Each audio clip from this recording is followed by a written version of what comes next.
Olá, bom dia. Que a graça e a paz de nosso Senhor Jesus esteja com você, juntamente com sua família, em mais um dia, em um novo despertar com Deus. E hoje nós vamos estudar o capítulo 24 do livro de Êxodo, dando sequência em nosso despertar com Deus, nosso momento de comunhão com a palavra de Deus. O tema do estudo de hoje, neste capítulo, a primeira aliança, o sangue, o compromisso e a comunhão. Êxodo 24 é um capítulo fundamental no livro de Êxodo, marcando o ponto culminante da aliança entre Deus e os israelitas. O capítulo descreve a ratificação da aliança e enfatiza a importância da obediência e compromisso com Deus, e fornece um modelo para viver em um relacionamento de aliança com Ele. Moisés foi chamado à presença do Senhor.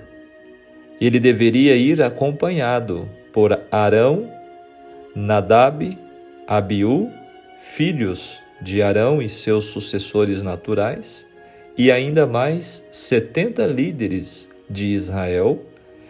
Todos deveriam subir o monte, mas estes ficariam a uma certa distância, e somente Moisés poderia chegar até a presença de Deus, a presença do Senhor.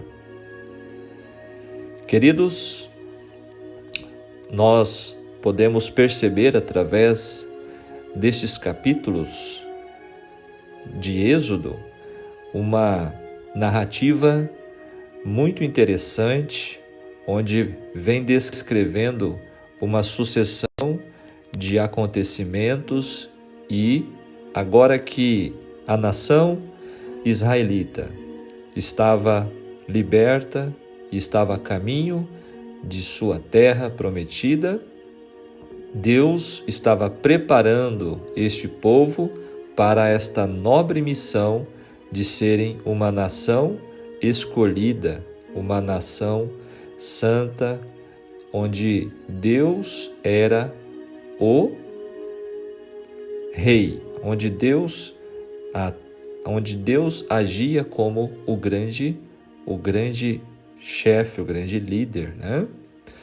Tendo Moisés como o líder ali humano, e Deus transmitindo todas as suas orientações.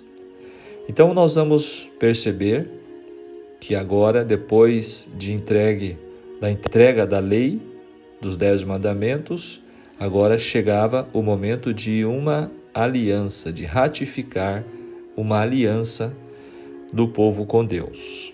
Vamos aos comentários. Dos versos 1 a 18, nós vamos ver que Deus controla os termos da aproximação entre Ele e o povo. Ele inicia tanto a aliança como o acesso a Ele. Note os estágios da revelação. O povo não deve ir além do sopé do monte. O povo tinha que ficar ao pé do monte. Os anciãos puderam ir um pouco mais. E então Josué e Moisés se aproximaram mais.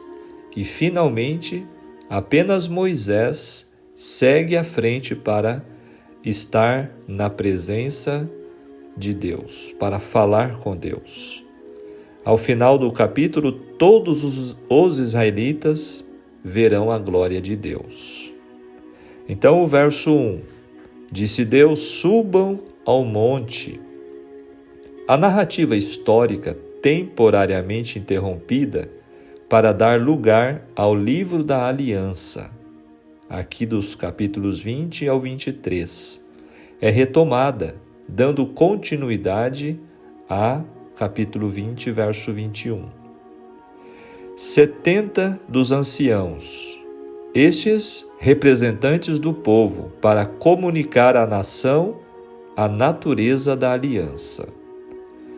Lembram daquele conselho de Jetro, que Moisés escolhesse homens capazes e tementes? Estes eram os anciãos, eram líderes da nação. Talvez representando também 70 descendentes de Jacó, que entraram no Egito, lá no capítulo 46 de Gênesis. O termo designa aqueles de certa categoria e posição oficial entre seus irmãos, chefes de famílias. Eles representavam o povo como um todo, enquanto Nadab e Abiú representavam o futuro sacerdócio, pois Arão também já era bem idoso. O verso 3, descrevendo as palavras, referendo-se aos 10 mandamentos, as palavras do Senhor e todos os estatutos. Ao retornar ao acampamento, Moisés anunciou a legislação registrada em Êxodo 20 a 23. No verso 4, nós vamos perceber que Moisés escreveu.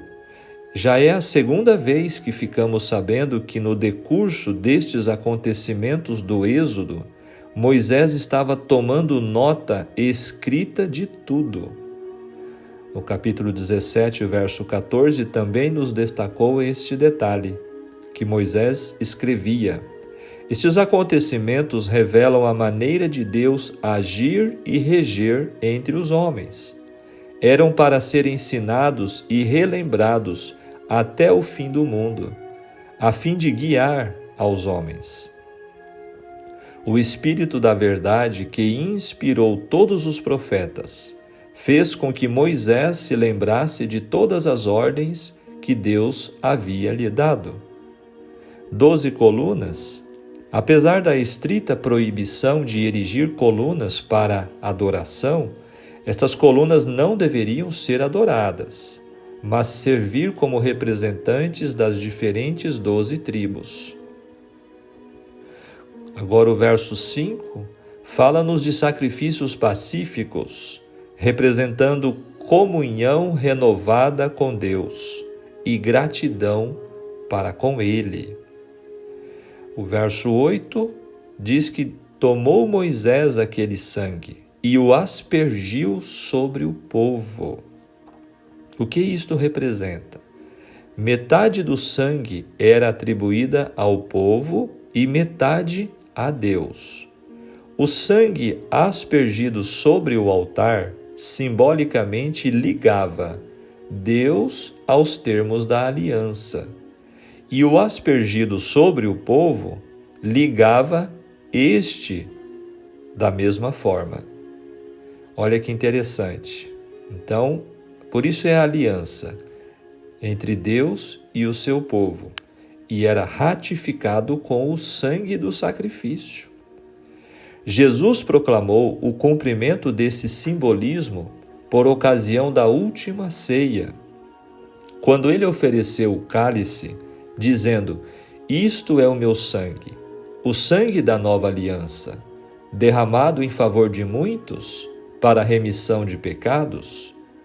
Está em Mateus 26, verso 28. Olha que ligação interessante, meus queridos. Porque Moisés usou sangue quando ratificou essa aliança? Porque havia um simbolismo muito importante e profundo. O simbolismo do sangue de Jesus, que seria a nova aliança. Não é provável que Moisés aspergisse sangue em cada pessoa, tá? Daquela grande multidão. Ele deve ter feito isso sobre líderes como representantes do povo. O verso 9, esta é a 5ª vez que Moisés sobe ao monte. Olha que detalhe interessante, já era a 5ª vez. Então Moisés subia ao monte, conversava, recebia de Deus a lei, as orientações, os ensinamentos e voltava. No verso 10, descreve que este grupo que foi com Moisés viram o Deus de Israel. Esse texto é bem interessante. Como assim? Deus, ele jamais foi visto de forma presencial. Eles viram uma manifestação visível do Senhor, mas não a plenitude de sua glória e poder, porque senão eles não suportariam. Mais tarde, Moisés foi privilegiado por ver a bondade e as costas de Deus. No capítulo 33, vamos estudar sobre isto. Embora o caráter limitado da manifestação tenha sido enfatizado. Nesta passagem fica claro que Deus não é uma força impessoal, mas que Ele é uma pessoa real. Tá? Detalhe também interessante. Agora falando ainda no verso 10, pés. A descrição se concentra exclusivamente sobre os pés do Senhor, uma indicação do caráter parcial da manifestação divina. Esta é uma das poucas ocasiões em que humanos viram a Deus. Comer e beber eram importantes elementos rituais envolvidos na realização de alianças. O céu na sua claridade, ou seja, claro como o próprio céu. Pode-se pensar que essa elevada honra e esse grande privilégio teriam gerado nestes homens fé duradoura e obediência a Deus. Mas a trágica história registra que pouco mais tarde, ou seja, cerca de 40 dias depois, Arão se entregou ao pedido impulsivo do povo por um bezerro de ouro, que vamos ver no capítulo 32, e que Nadab e Abiú foram mortos por oferecer fogo estranho, lá no livro de Números, capítulo 3. Uma experiência religiosa tida num dia não é proteção para o dia seguinte. Ou seja, uma experiência elevada com Deus hoje não garante que isso vai perdurar amanhã e depois. Nós devemos ter uma experiência real, pessoal, íntima com Deus todos os dias, sempre. Por isso nós precisamos reconhecer essa grande necessidade. Nós vamos perceber neste capítulo, realmente ele me impressiona bastante. Olha o privilégio que estes 70 anciãos tiveram. Deus se manifestou, revelou parte da sua glória. Tiveram ali uma experiência tremenda com Deus no monte, junto com Moisés, com Arão e os demais. Mas logo eles se corromperam. Olha como a natureza humana é realmente falha e terrível. Verso 11. Ele não estendeu a mão sobre os escolhidos dos filhos de Israel. Olha a misericórdia de Deus. Deus poupou. Deus não estendeu a mão para punir a mão esses líderes do povo de Israel, porque subiram ao monte. Deus não feriu esses homens com morte, pestilência ou cegueira, embora sua impiedade não lhes desse razão para pensar que pudessem ver a Deus e viver. Nesta ocasião, eles viram a glória do Filho de Deus, a segunda pessoa da divindade. Outro detalhe muito importante: quem revelou a glória foi Jesus, a segunda pessoa da divindade. Verso 12: sobe a mim, dar-te-ei. Um padrão foi mostrado a Moisés de tudo que constituiria o culto de Israel, incluindo detalhes quanto ao material, forma e construção de cada objeto. Essas instruções estão registradas em Êxodo 25 a 31. 14. Esperai-nos aqui, disse Moisés. Isso arma o cenário para o incidente de esperar, melhor dizendo, do bezerro de ouro no capítulo 32. No verso 16, mesmo Moisés teve de esperar até que Deus o chamasse. 7 dias de espera. O 7º dia significa completeza. Moisés teve de esperar pelo tempo perfeito de Deus. Hoje, como naqueles dias, o preparo do coração e a contemplação do caráter e da vontade devem anteceder uma associação íntima com Deus. Sem dúvida, Moisés e Josué passaram esse tempo em meditação e oração. Isso daqui também é profundo, viu, gente? Esse tempo, esses 7 dias que Moisés esperou Deus falar novamente com ele, foram passados em confissão, meditação, oração, ou seja, em uma íntima comunhão com Deus. Isso é uma lição muito profunda para nós. Infelizmente, o povo, aguardando o retorno de Moisés, deveriam ter feito o mesmo, mas eles ficaram ociosos. Eles não meditaram, refletiram sobre Deus, sobre a lei que havia sido enviada, sobre a aliança que havia sido feita, e logo o povo estava pensando em bezerro de ouro. Aqui está a causa da derrota de muitos cristãos, exatamente esta falta de vigilância, esta negligência na comunhão diária com Deus. Agora o verso 17, o aspecto da glória. Esta visão nos faz lembrar da transfiguração de Cristo. Em ambos os casos, anciãos ou discípulos foram deixados ao pé do monte para cuidar do povo. Em ambos os casos, era o ponto de partida para novas revelações religiosas. No Êxodo, o conceito de culto e de sacrifício que preparava o povo para a vinda de Cristo. No Evangelho, o ensinamento de que Jesus deveria dar sua própria vida para a salvação do mundo.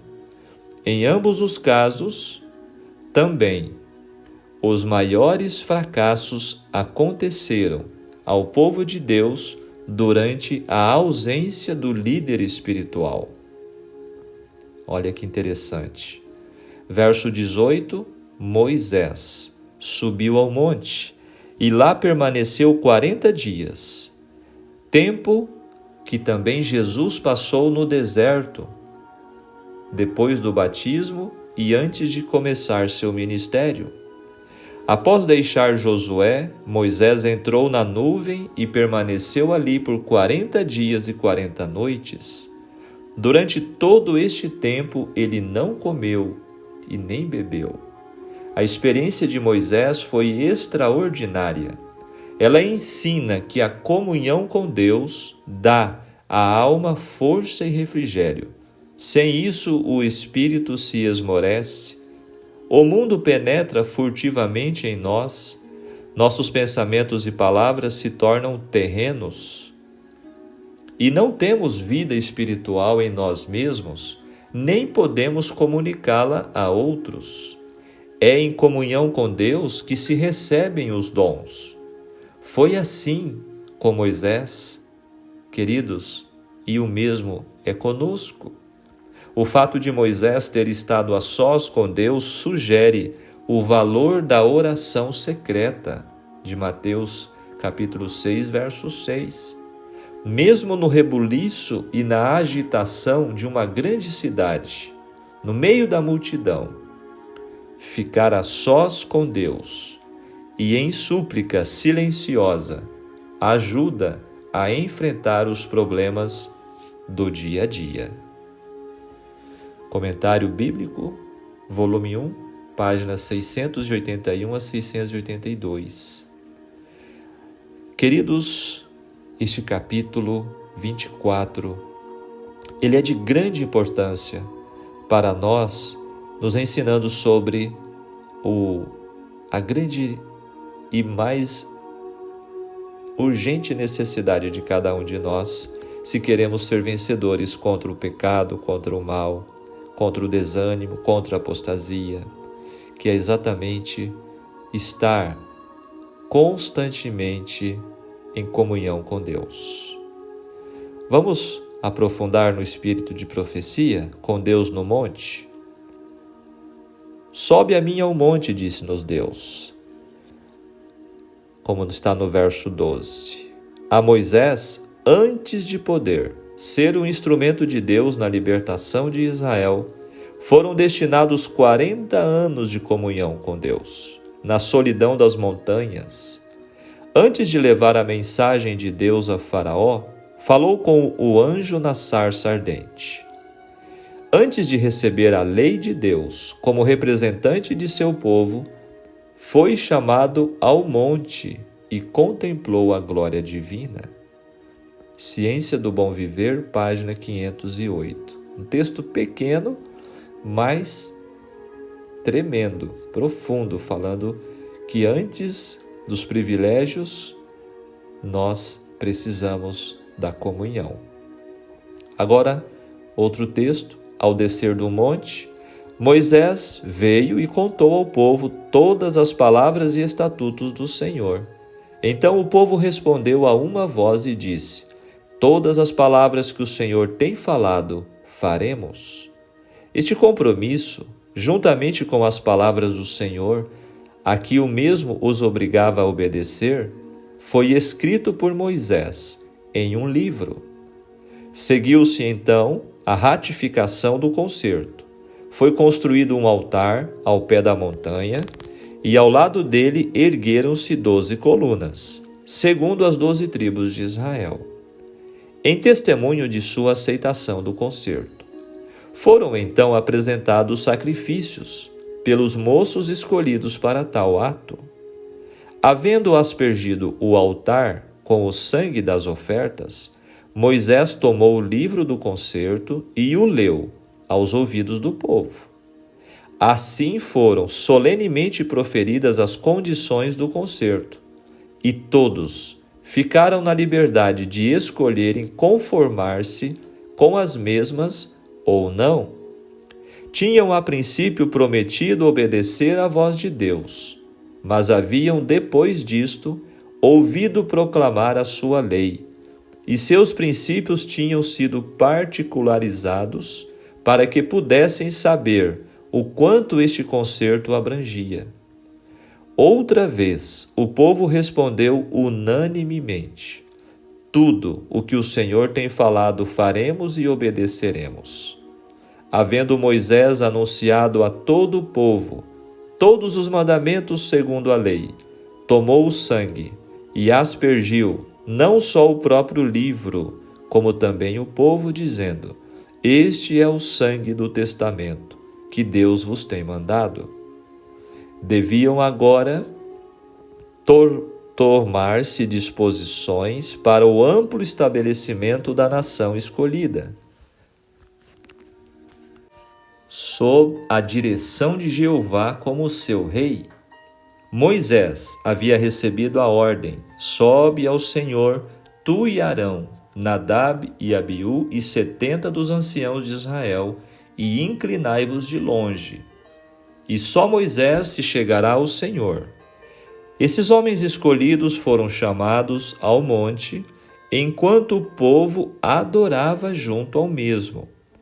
Os 70 anciãos deviam ajudar Moisés no governo de Israel, e Deus pôs sobre eles seu espírito e honrou-os, dando-lhes uma visão de seu poder e grandeza. E viram o Deus de Israel, e debaixo de seus pés havia como uma obra de pedra de safira, e como o parecer do céu na sua claridade. Não viram a divindade, mas viram a glória de sua presença. Antes disso, não poderiam ter suportado tal cena, mas a exibição do poder de Deus, infundindo-lhes temor, levou-os ao arrependimento. Estiveram a contemplar sua glória, pureza e misericórdia, até que puderam aproximar-se mais daquele que era o objeto de suas meditações. Olha que lindo isso. Moisés e Josué, seu servidor, foram agora chamados a encontrar-se com Deus. E como devessem ficar algum tempo ausentes, o chefe designou Arão e Hur, auxiliados pelos anciãos, para agirem em seu lugar. E subindo Moisés ao monte, a nuvem cobriu o monte, e habitava a glória do Senhor sobre o monte de Sinai. Durante 6 dias, a nuvem cobriu o monte, como sinal da presença especial de Deus, contudo não fez revelação alguma de si, nem comunicação de sua vontade. Então, esteve Moisés 7 dias ali no monte, tudo em silêncio. Durante este tempo, Moisés permaneceu à espera de um chamado à audiência com o Altíssimo. Havia-lhe sido determinado: sobe a mim ao monte e fica lá. E se bem que sua paciência e obediência fossem provadas, não se tornou cansado de esperar e nem abandonou o seu posto. Olha só, ele poderia abandonar, descer do monte. Não. Este período de espera foi-lhe um tempo de preparo, de íntimo exame próprio. Mesmo este servo favorecido de Deus não poderia de pronto aproximar-se de sua presença e resistir às manifestações de sua glória. 6 dias deviam ser empregados em dedicar-se a Deus, mediante o exame próprio, meditação e oração, antes de poder estar preparado para comungar diretamente com seu Criador. No 7º dia, que era o sábado, olha que detalhe muito especial. Num sábado, Moisés foi chamado para dentro da nuvem. A espessa nuvem abriu-se à vista de todo Israel e a glória do Senhor irrompeu, semelhante a um fogo devorador. Moisés entrou no meio da nuvem depois que subiu ao monte. E Moisés esteve no monte 40 dias e 40 noites. Os 40 dias de permanência no monte não incluíam os 6 dias de preparo. Olha só, durante os 6 dias Josué esteve com Moisés, e juntos comiam do maná e bebiam do ribeiro que descia do monte. Mas Josué não entrou com Moisés na nuvem. Ficou fora e continuou a comer e a beber diariamente, enquanto esperava a volta de Moisés. Moisés, porém, jejuou durante todos os 40 dias. Este texto maravilhoso está no livro Patriarcas e Profetas, a partir da página 312. É muito profundo esta passagem bíblica e o ensinamento que ela nos traz, deste momento especial pós a aliança com Deus, como Deus misericordiosamente se revelou a Moisés, a Josué e aos demais.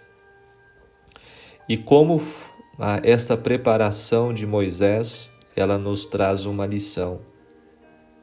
Nós que queremos nos encontrar com Deus na sua vinda, o que precisamos fazer?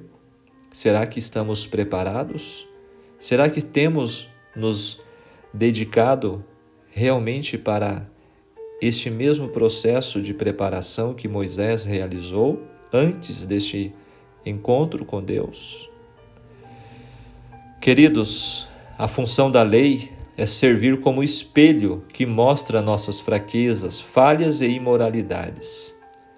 Sem os 10 mandamentos, não saberíamos o que de fato é pecado. É muito triste ouvir pastores, padres, quem quer que seja, pessoas dizendo que Jesus aboliu a lei. Queridos, sem a lei não teríamos nenhum diagnóstico exato de nossa situação de condenados pecadores e que como somos carentes de um Salvador. Além de revelar o pecado e apontar a necessidade de um Salvador para nos absolver, a lei também preza pela limitação da atuação do pecado e serve como guia no processo de santificação. Nós precisamos entender que a pecaminosidade impede-nos da proximidade de Deus. Todos precisamos consagrar-nos e ser purificados pelo sangue de Cristo para contemplarmos a cena extraordinária e então adorar à distância. Desta forma, um povo pecador foi separado e selado para Deus. Foi oferecido um sacrifício, uma parte do sangue foi aspergida sobre o altar e outra sobre o povo, como já falamos. Uma consagração de corpo, alma e espírito. Precisamos responder com compromisso sério a esse Deus que tanto nos ama. E o nosso momento final, nosso estudo de hoje. Amados, o Senhor deseja nos falar, como falava com Moisés e também com Abraão, seu amigo. E assim como o encontro com Paulo, que mudou-lhe o coração, somente quando encontramos a Deus, somente quando entendemos o seu plano redentor e nos damos conta de nossa falibilidade, de nossa completa dependência da graça divina, vamos então ser transformados à semelhança de Deus. O Senhor nos convida, amados, todos os dias a subirmos com Ele ao monte, ao nosso lugar de comunhão. Que monte é este? Pode ser literal, pode ser simbólico. Aquele lugar onde você puder encontrar-se com Deus em oração, em estudo, em meditação. Este pode ser o seu monte hoje. E desfrutarmos de momentos especiais com Deus, diante de sua presença e ouvindo as suas palavras. E é o que nós estamos fazendo agora. Eu creio que você tem um lugar especial. Talvez você esteja escutando até mesmo no seu trabalho, mas você está buscando ouvir a voz de Deus. Não perca o privilégio deste encontro diário, meus queridos. Estude as Escrituras, converse com seu Pai Celestial nas primeiras horas da manhã. Seja a nossa primeira atividade de cada dia olhar para Jesus com os olhos da fé, e Ele nos conduzirá ao dia em que o veremos face a face para nunca mais o perdermos de vista. Para isto, vigiemos e oremos. Amém? Deus seja louvado.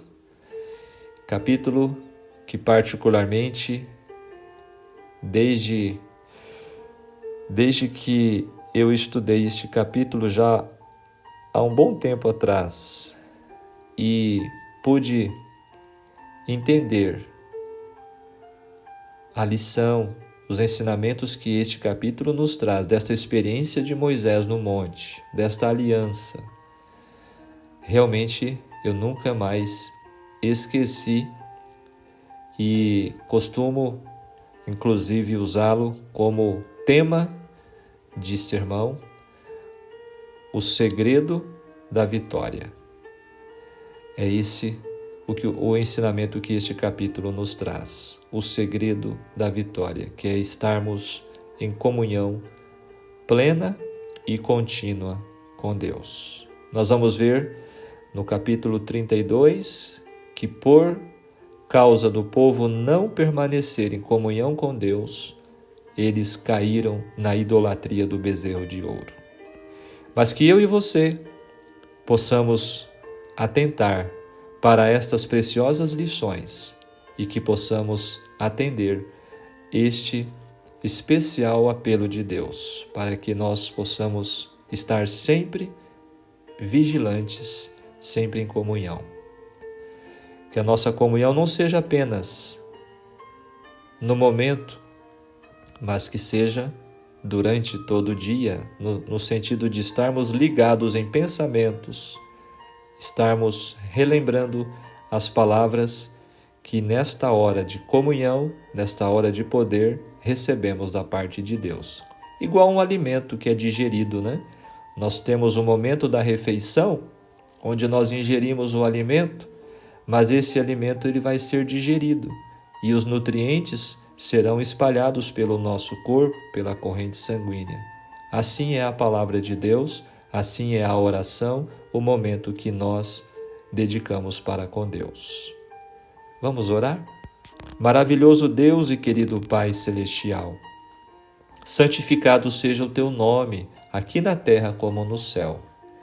Senhor, graças te damos por mais este momento tão especial do nosso dia. Este momento, Senhor, que nos retiramos para estar a sós contigo, aos teus pés, ouvindo a tua palavra, ouvindo a sua voz e aprendendo de ti, que é o nosso modelo perfeito. Senhor, ajude-nos em nossa jornada neste mundo. Senhor, assim como o povo no deserto, nós temos as nossas debilidades, temos as nossas lutas, as nossas fraquezas e reconhecemos, Senhor, que sem a sua presença, sem o seu poder em nossa vida, não somos nada. Ajude-nos, Senhor, a diariamente buscá-lo como Moisés, ali diante de ti no monte, ele te buscou em autoexame, em oração, em meditação, confissão, e o Senhor o respondeu. Fica conosco, Senhor. Abençoe cada pessoa que está neste momento acompanhando este estudo e esta oração em nome de Jesus. Amém. Muito bem, amigos. Que Deus te abençoe, que Deus te guarde. Foi um prazer aprendermos juntos mais um dia, mais um capítulo da Palavra de Deus. Se você puder, compartilhe este estudo com outras pessoas. Vamos ser canais de luz, canais de bênçãos em um mundo de problemas, em um mundo de aflições. Vamos ser canais para espalhar o amor de Deus e a sua palavra. Um grande abraço. Tchau, tchau.